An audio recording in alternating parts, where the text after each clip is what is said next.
Welcome to 10 Star news. ఇక details చూసుకున్నట్లయితే అది ఫ్రీగా ఉంటుంది. దయచేసి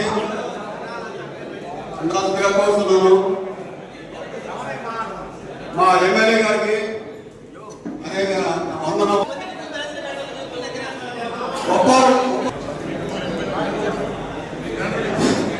అట్లాగే సార్ అది వచ్చి చుట్టూ తిరిగి పెట్టడానికి అక్కడ ఉంటుంది, కానీ అక్కడ మాకు పార్కింగ్ కూడా అందులో కూడా ఏర్పాటు చేయడం జరిగింది. అలాగే opposite ESS degree college ground కూడా ఒకటి పార్కింగ్ కోసం ఏర్పాటు చేయడం జరిగింది. అలాగే ఆపోజిట్ సాయిబాబా స్టాచ్యూ మనకి అటు రాపూర్ వైపు నుంచి వచ్చే వాహనాలన్నీ కూడా, అలాగే గూడూరు వైపు నుంచి వచ్చే వాహనాలన్నిటి కూడా మనకి ఆపోజిట్ సాయిబాబా స్టాచ్యూకి ఎదురుగా మనం కొంత ప్లాటింగ్ ఉన్నది. అక్కడ ఉన్నటువంటి ప్లేస్ లో కూడా మనం పార్కింగ్ ప్లేస్ ఏర్పాటు చేయడం జరిగింది. అలాగే back side of the Saibaba statue, Saibaba statue back side కూడా చాలా ఖాళీ ప్రదేశం ఉంది, దాంట్లో కూడా మనం ఏర్పాటు చేయడం జరిగింది. దాని తర్వాత కాశీతోట పార్కింగ్, మనము ఈ శివాలయం దాటిన తర్వాత కాశీతోట పార్కింగ్ దగ్గర కూడా చాలా వాహనాలని అక్కడ ఏర్పాటు చేసుకున్నాం. అలాగే కంపాలెం ఎడ్జి దగ్గర కంపాలెంలో కూడా అవుట్స్కట్స్ లో కూడా మనం అక్కడ కూడా ఏర్పాటు చేసుకున్నాం, గతంలో ఉన్న పార్కింగ్ ప్లేస్ ఇవన్నీ కూడా. అలాగే చింతపుట్ట రోడ్డు పార్కింగ్ కూడా మనం ఇవన్నీ ఏర్పాటు చేసుకున్నాం. అలాగే చివరిగా మనము తిరుపతి రోడ్లో హెచ్పి పెట్రోల్ బంక్ పక్కన చాలా పెద్ద పార్కింగ్ ఉంది, దాని అవసరం రాదని చెప్పారు, అయినా కూడా దాన్ని కూడా మనం ఏర్పాటు చేసుకున్నాము. ఏదైనా వాహనాలు ఎక్కువ మోతాదులో వచ్చినట్టయితే అక్కడ కూడా ఏర్పాటు చేసుకోవడానికి మనం అది కూడా సిద్ధం చేసుకున్నాం. ఎందుకంటే గతంలో నాకు తెలిసి గతంలో మునిపెన్నడూ జరగని రీతిలో ఈ యొక్క జాతర మహోత్సవాలు అనేది ఈ ఏర్పాట్లు బాగా చేస్తూ ఉన్నాం. కాబట్టి మేము ఎక్స్పెక్టేషన్ ఏంటంటే గతంలో కంటే కూడా ఎక్కువ మంది భక్తులు రావడానికి ఆస్కారం ఉంది. కాబట్టి మేము కూడా ఆ స్థాయిలో ఏర్పాట్లు అనేది మేము కూడా సిద్ధంగా ఉన్నాం చేయడానికి. దానికి మీరందరూ కూడా సహకరించాలని చెప్పేసి కోరుకుంటూ సెలవు తీసుకుంటాం. ఏ రోజు నుంచి లోనికి అనుమతించారు సార్ వాహనాలని మాకు 25వ తారీఖు ఈవినింగ్ నుంచి మన వాహనాలకి రోడ్డు మీదకి అంటే లోపలికి అనుమతించబడవాడు 25 మధ్యాహ్నం నుంచే.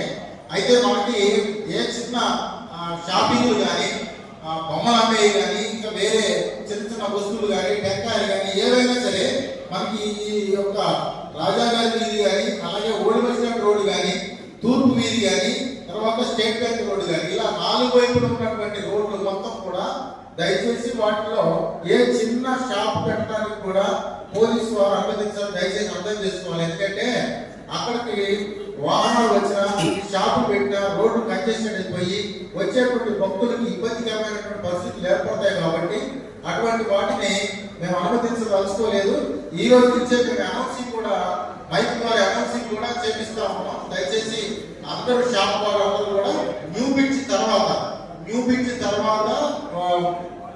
అందరూ ఏదైనా చిన్న చిన్న షాపులు ఏర్పరచుకోవాలన్నా, టెంపరీ షాపులు ఏర్పరచుకోవాలన్నా అందరూ కూడా తిరుమోడి సెంటర్ నుంచి ఇటువైపు మన ఆర్టీసీ బస్ స్టాండ్ వైపు రోడ్ సైడ్ ఏదైనా టెంపరీ ఏదైనా రోడ్ సైడ్ గా పెట్టుకోవచ్చు అని చెప్పేసి మొత్తం కొడతా ఉన్నాం. వాహనాలు మాత్రం మేము 25 మధ్యాహ్నం నుంచి పూర్తిగా ఆపేయడం జరుగుతుంది. నేను చెప్పినటువంటి 4 రోడ్లలో కూడా ఎక్కడ కూడా 2 వీలర్ కానీ 4 వీలర్ కానీ పార్కింగ్ కూడా రోడ్ సైడ్ అనుమతించము. ఒకవేళ అలాగా పార్క్ చేసి వెళ్ళిపోయినట్టయితే మా పోలీసు వారి యొక్క టోయింగ్ వెహికల్ అని ఉంటుంది, దాని ద్వారా అట్లాంటి వెహికల్స్ లిఫ్ట్ చేసి మనం ఆర్టీసీ గ్యారేజ్ లో పెట్టడం జరుగుతుంది. కాబట్టి అంత అవకాశం మాకు ఇవ్వకుండా దయచేసి మీరే ఆ వాహనాల్ని కట్టుదిట్టమైనటువంటి భద్రత ఏర్పాటు మధ్య ఎక్కడన్నా మీరు పెట్టుకోవాలని చెప్పేసి, దూరంగా పార్కింగ్ ప్లేసుల్లోనే పెట్టుకోవాలని చెప్పేసి కోరుతూ సెలవు తీసుకుంటున్నాను. వికలాంగులు అలాంటి పేషెంట్లు ఉంటారు, వాళ్ళకి ఏదైనా మీరు వెహికల్స్ ప్రొవైడ్ చేస్తారంటే ఇబ్బంది కదా వాళ్ళ వరకు. అంటే మన వెహికల్స్ లాంటి ఏదైనా పర్మిషన్ ఇచ్చి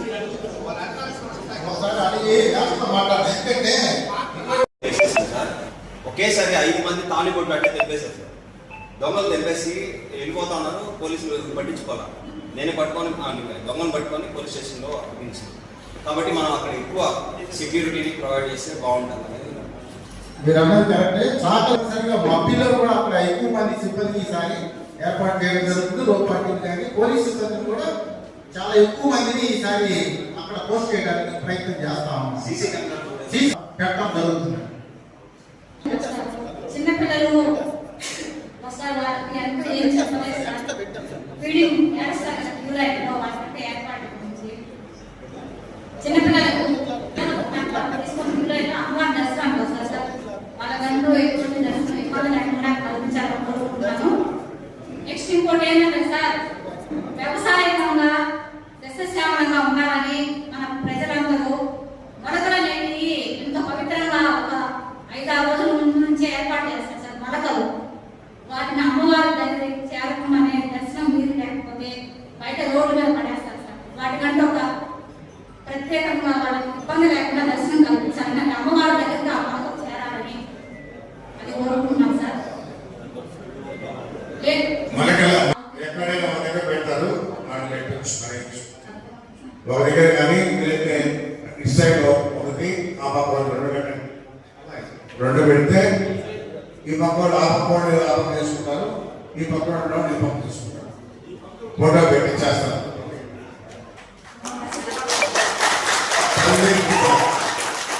ఎక్కువ కాదు, తల్లి పెట్టుంటే చూసి ఉండేవాడు నేరుగా పంపిస్తారు. ఆర్టీసీ వారు రాపూరు గూడూరు వైపు బస్సులు రామదేశం గుడి వైపు పెడితే కొంతమంది ఫ్లోటింగ్ తగ్గదని మా అభిప్రాయం ఉంది. మొత్తం బస్సులు ఇక్కడే ఉంటున్నాయి బస్ స్టాండ్ దగ్గర. అటు పైకి వెళ్ళే వాళ్ళకి బస్సులు ఉండట్లేదు. రాపూరు గూడూరు బస్సులు ఆ పక్కనే ఉన్న అవకాశం ఉంది.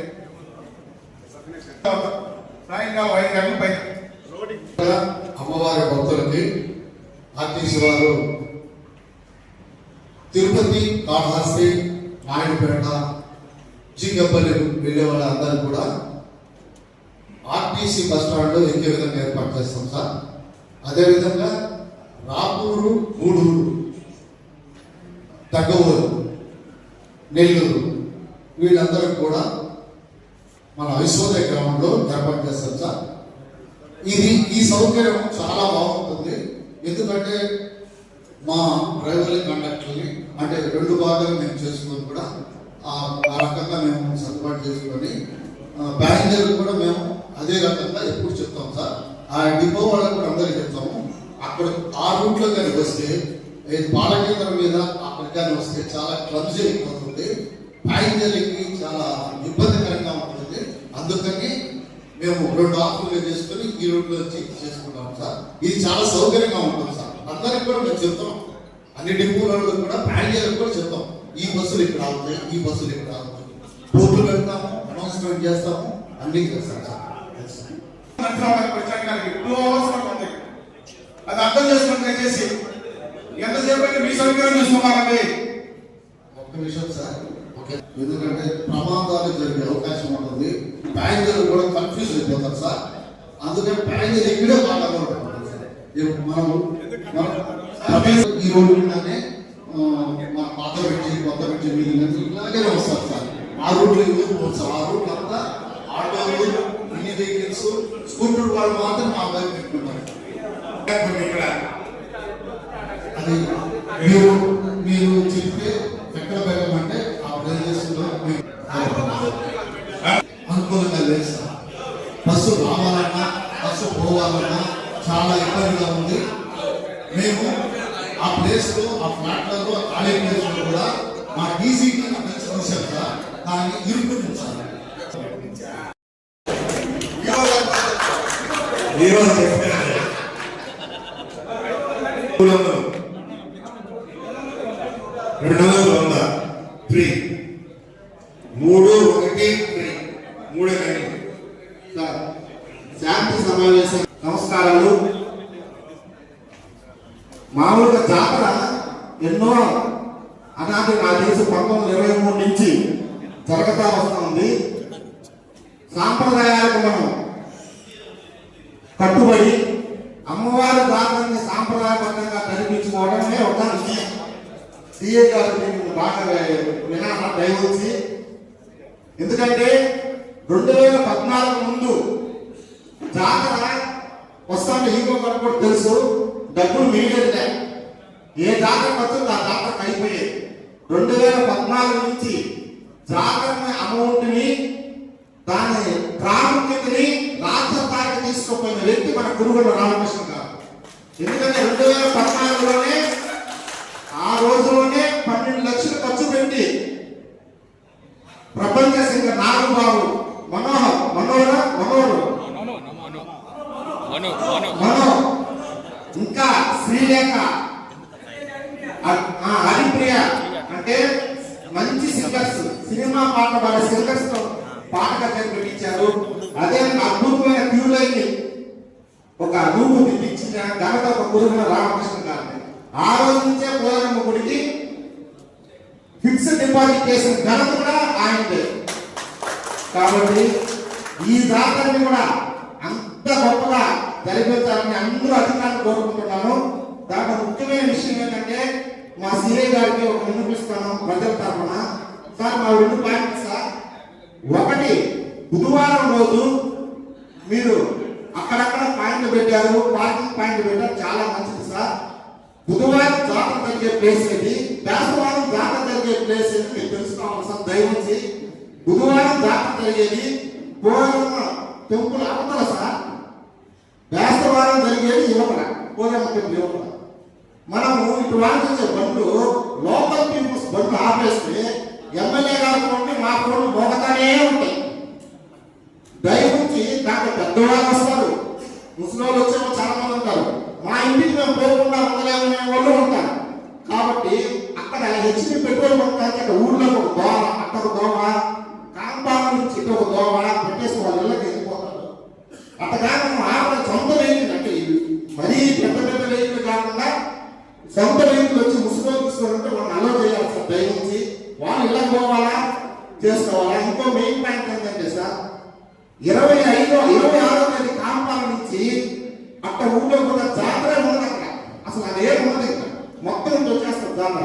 అక్కడ కాంపౌండ్ కూడా 26వ తేదీ అలో చేసి అక్కడ కాంపౌండ్ ఎలపాలు చంద్రముంట మూలశాలిని అక్కడ నగిరంట నుంచి అక్కడ నగిరం నుంచి కాకుండా అక్కడ రూట్లు ఉంటూ పోతే పార్కింగ్ ప్లేస్ అక్కడక్కడ పెట్టుకుంటారు సార్. సొంత ఇల్లు కాదు, ఎవరో బయట నుంచి వచ్చే వాళ్ళకి మీరు నెల్లూరు నుంచి వచ్చారు, దర్శనం చేసుకోవాలా వెళ్ళిపోవాలా, అమ్మవారు ఊరేగి చూసుకోవాలా వెళ్ళిపోవాలా, అటువంటి బ్యాచ్కి పార్కింగ్ కరెక్ట్ సార్. సొంత ఇళ్ళకి పోయే వాళ్ళు పార్కింగ్ అంటే కష్టమని ఆలోచించండి కావాలి. రెండో విషయం ఏంటంటే జాతరకి నాకు బంధువులంతా వస్తారు సార్. కంపల్సరీ మేము పొట్టేలు కోసుకోవాలా, పొట్టేలు ఊళ్ళోకి పంపించే విధంగా పొట్టేలు వ్యాపారస్తులు ఇబ్బంది పెట్టకుండా వారికి ఒక చోట సంతలాగా మామూలుగా కాపాడు కాడ ఒక సంత, నగిరక ఒక సంత పెడతారు సార్. అటువంటి సంతని లోపలికి ఎంటర్ చేసి మీరు మమ్మల్ని సాంప్రదాయబద్ధంగా జరుపుకునే విధంగా మీరు చేయాలని మిమ్మల్ని మనస్ఫూర్తిగా వెంటనే ప్రజల తరఫున కోరుకుంటున్నాను సార్. ఎందుకంటే కావాలని మన వాళ్ళు పోలీసు అక్కడక్కడ ఆపేస్తారు, ఎస్ఐ గారు ఆపేస్తారు, హోటల్ మేనేజ్మెంట్ అట్లా ఏదో వాళ్ళ మనోహరం చెప్తే ఎక్కువ చేసేవాళ్ళు కూడా కొంతమంది ఉంటారు సార్. అట్లా చేయకుండా మనోభావాలు దెబ్బతినకుండా ప్రతి ఒక్కరికి పొట్టేళ్ళకి అందుబాటులో వచ్చే విధంగా మీరు పొట్టేలు దూరం పెట్టాక రేట్లు పెంచుతారు సార్. ఏదో దగ్గరికి వచ్చి అందుబాటులోకి వచ్చాయంటే వాళ్ళు తగ్గతారు. రాత్రి అయ్యే కొద్ది పొట్టేలు తగ్గతా ఉంటుంది. సాయంత్రం 5 గంటలకు 10,000 ఉంటుంది, 8 గంటలకు 10 గంటలకు 8,000 అయిపోతుంది అదే పొట్టేలు. కాబట్టి పొట్టేలు దొరుకుతున్న అవకాశం ఆ రోజు తెల్లవారు 12 గంటలకు ఇవ్వాలని వెంకటేశ్వర ప్రజల తరఫున అందరినీ కోరుకుంటున్నాను సార్. ఏర్పాటు చేసుకోవడానికి అది జనరల్ పబ్లిక్ కి ఇబ్బంది కలగకుండా ఉండే విధంగా 4 ప్లేసులు మనకి ఇక్కడ సాయిబాబా గురించి చెప్పుకుంటారు. అంటే మన శివాలయం ఉంది, శివాలయం వైపు పోతుంటే శివాలయం ఒకటి ఉంది, మార్కెట్ వైపు పోతుంటే ఆ శివాలయం పక్కనే ఏదో ఖాళీ స్థలం ఉన్నట్టుంది. అక్కడికైతే మీకు చాలా దగ్గరగా ఉంటుంది అనుకుంటే ఇంకా వేరే ఏదైనా ప్లేస్ చూపించినా కూడా దాన్ని కూడా మనం అమలు చేసుకోవడానికి అవకాశం ఉంటుంది ఒకవైపు. రెండోది ఇటు ఆర్టీసీ బస్ స్టాండ్ దగ్గరలో ఒక వైపున ఏదైనా ఖాళీ స్థలం ఏదైనా ఉంటే అక్కడ కూడా మనం ఏర్పాటు చేస్తాము. దాన్ని కూడా మీరు సజెస్ట్ చేస్తే అటువైపు కూడా యాక్సెప్ట్ చేస్తాము. మూడోది వచ్చేసి మనము ఇటు మన కాంపాలం వైపు కూడా కంపల్సరీ అటు కూడా ఒక సంతలాగా ఏర్పాటు చేసుకోవడానికి దానికి కూడా అనుమతిస్తాము. మీరు అన్నట్టు ట్రాఫిక్ గురించి చెప్పారు 25వ తారీఖు.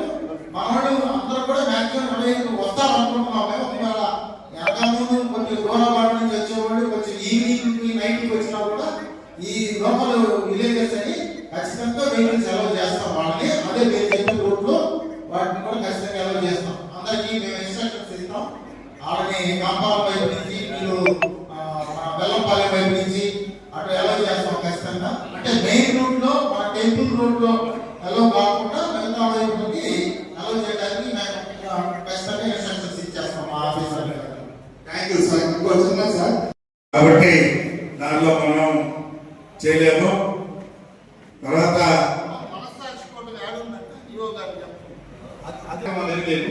అక్కడ ఏదైనా వేరే కార్యక్రమాలు అంటే కాంప్లెక్స్ కానీ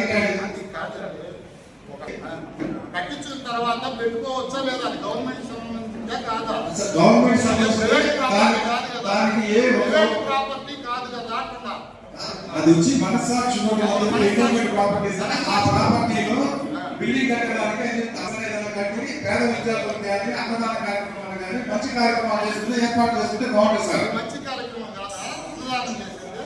నేను చెప్పేది కూడా అదే సార్. అన్నదాన కార్యక్రమం చేసుకున్నాం మరి దానికి అమౌంట్ గతంలో విరాళాలు ఇస్తాం, కావాలంటే మేమే ఇస్తాం, అందరూ ఇన్వైట్ చేయండి. గతంలో మీరందరూ చూశారు. పోలేరమ్మ తయారు చేసిన దగ్గర నుంచి కూడా నేను వచ్చిన తర్వాత పోలేరమ్మ అమ్మవారిని తయారు చేసే కన్స్ట్రక్షన్ కానీ అదేవిధంగా ఇక్కడి నుంచి బిల్డింగ్ కానీ తర్వాత అక్కడ విరు మండపం కాంపౌండ్ వాల్ కానీ కట్టడం కానీ అన్ని కూడా నా టైంలో చేసినట్టే. ఎవరు కూడా ఇలాంటి పనులు చేయాలి. నేను పూసుకొని ఈ విధంగా ఉన్నాయని చెప్పని మరి దేవస్థానంలో అడిగి ఇల్లు కూడా కన్స్ట్రక్ట్ చేశాం. ఈరోజు బాగున్నాయి. మరి దాని ఎక్కడికి ఈరోజు మనకి మరి డోనర్స్ అందరూ కూడా ఇవ్వడం, అమ్మవారి పాదాలు చేయించడం, ఇవన్నీ కూడా మీకు జాతర అయిన తర్వాత ఇదే మండపంలో డిస్ప్లే పెడతాం. బంగారు పాదాలు కానీ ఎండి వస్తువులు కానీ బంగారు వస్తువులు కానీ అమ్మవారికి ఏమున్నాయో మరి ఆచార్యం కూడా రమ్మని చెప్పి ఎంత తూకాలు వేసి దేనికి దానికి అక్కడ ఇది ఎంత ఉంది ఇది ఇంత చెప్పని బోర్డు కూడా పెడతాం. దీనిలో ఎలాంటి సందేహం లేదు. ఎండి కూడా అదేవిధంగా ఎండి ఎంత తూకం వేసి దాన్ని కూడా చూపిస్తామని చెప్పి తెలియజేస్తాను. నేను దాచిపెట్టాల్సిన అవసరం లేదు. ఇది ప్రజలు ఇచ్చినటువంటి డొనేషన్ కాబట్టి డిస్ప్లే చేసినటువంటి బాధ్యత కూడా కాబట్టి పోలేరమ్మ జాతర అయిపోయిన తర్వాత ఇక్కడే తిరిగి చూపిస్తామని చెప్పి తెలియజేస్తున్నాను. ఇదైంది రాష్ట్ర పండుగ అయింది కాబట్టి ఆయన యాక్టివ్ రోజు పోషించారు గత ప్రభుత్వంలో. ఆ ప్రభుత్వంలో పోషించిన తర్వాత ఆ రోజు ఈ రాష్ట్ర పండుగకి ఎంత నిధులు తెచ్చారు, దాన్ని ఏ రకంగా మీరు ఖర్చులు పెట్టారు అదే ప్రతి సంవత్సరం మేము అంతకుముందు గత 14 నుంచి 18 దాకా కూడా ప్రతి సంవత్సరం ఈ లెక్కలతో స్టార్ట్ చేస్తున్నాం. ఈ రాష్ట్ర పండుగ అయిన తర్వాత ఆయన ఆధ్వర్యంలో ఎంత ఇచ్చారు, ఎంత ఖర్చు పెట్టారని వాళ్ళందరూ కూడా చెప్పవలసి రెడీగా ఉంది.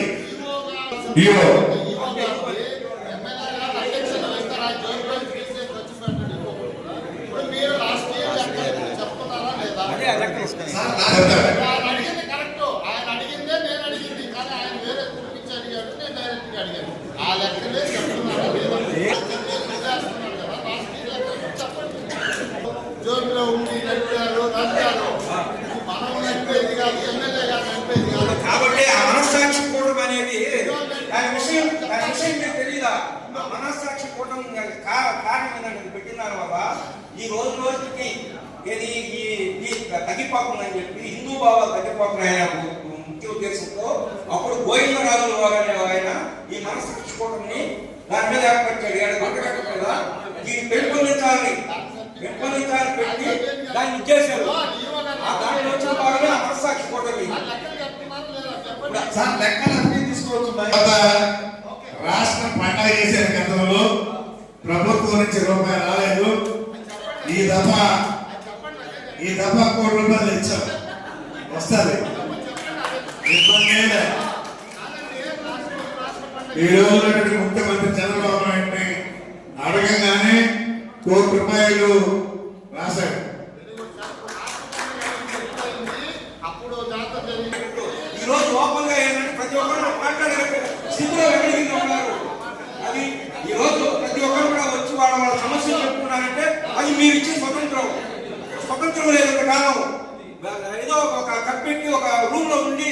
ఇవ్వాల్సిన పరిస్థితి ఉంది గతంలో జరిగిన 5 సంవత్సరాలు కూడా. వ్యతిరేకంగా కాదు, ప్రజలు ఏమైతే కోరుకుంటారో దానికి అనుగుణంగా చేయడానికి సిద్ధంగా ఉన్నాం. ఎందుకంటే వెంకటగిరి ప్రజలు నన్ను ఎంత నమ్ముకున్నారు, నేను నాకు రుణపడి ఉన్నా కాబట్టి వాళ్ళు మనోభావాలను బట్టి నేను పనిచేస్తానని కూడా తెలియజేస్తా ఉన్నా. సార్ ఇప్పుడు మా ఎమ్మెల్యే గారు 2015 అడిగారు జాతర లెక్క, తర్వాత శాంతి సమావేశంలో పెడితే ఎవరు ఎక్కడ ఏం చేశారు, కమిటీ ఏం చేశారో మర్చిపోయే అవకాశం చాలా ఉంది. జాతర అయినాక ఒక 20 రోజులకో నెలకో మీటింగ్ పెట్టి ఖర్చు జనం చెప్పితే మాకు అండర్స్టాండింగ్ ఉంటుంది, కమిటీ వాళ్ళకి అండర్స్టాండింగ్ ఉంటుంది, మీకు ఉంటుంది, జనాలకు ఉంటుంది, ప్రజలకు ఉంటుందని మా విన్నపం. మా సార్ ఎప్పుడో చెప్పారు దాన్ని. కాబట్టి దయవుంచి మా సార్ డిస్ప్లే ప్రోగ్రామ్ పెట్టారు కదా బంగారు నగలు అవన్నీ, ఆ రోజే ఈ సంవత్సరం జరిగిన ఖర్చు జమ గురించి జనాలకు చెప్పే అవకాశం కల్పించండి. ఎందుకంటే వెంటనే అవగాహన అర్థం అవుతుంది మనం ఏం చేసామో ఏం అనేది. ఎప్పుడో సంవత్సరాలు చెప్తే మీరు చెప్పిందో వినాలా, ఓకే ఓకే ఏదో ఆగిపోయింది రిపోర్ట్ రాసినట్టు ఉంటుంది. అట్లా కాకుండా దయవుంచి జాతర అయిన 20 రోజులకి మీరు జమా ఖర్చు చెప్పడం అనేది వెంకటగిరి ప్రజల కోరిక, దాన్ని చెప్పాలని కోరుకుంటున్నాం. ఏర్పాటు చేసిన తర్వాత అప్పుడే ప్రకటన జరుగుతుంది. ఈ జాతర జమా ఖర్చులన్నీ కూడా ఆ రోజు ప్రకటన జరుగుతుంది.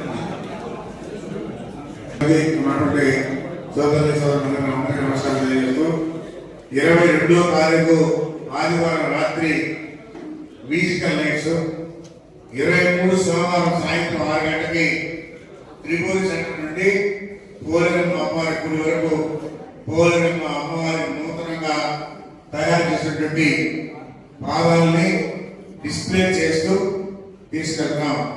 24 మంగళవారం సాయంత్రం 6 గంటలకి వెంకటేశ్వర ప్యాలెస్ సెంటర్ నుండి పోలేరమ్మ ఆఫీస్ మీదుగా తిరువీధుల్లో జగన్నాథపురం వచ్చే కాంతార బృందం నాట్య ప్రదర్శన. బుధవారం సాయంత్రం 6 గంటల నుంచి వెంకటేశ్వర ప్యాలెస్ నుండి తిరువీధుల్లో వరంగల్ వచ్చే బోనాల పోరాటం, డ్రమ్స్ వాయిద్యాలు.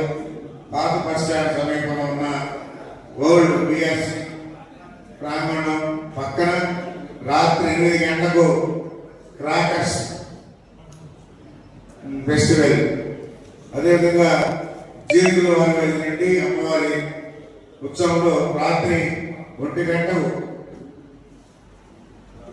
సాంప్రదాయం కుటుంబంతో నిలయంతో అమ్మవారి గుడి వరకు ఉత్సవం.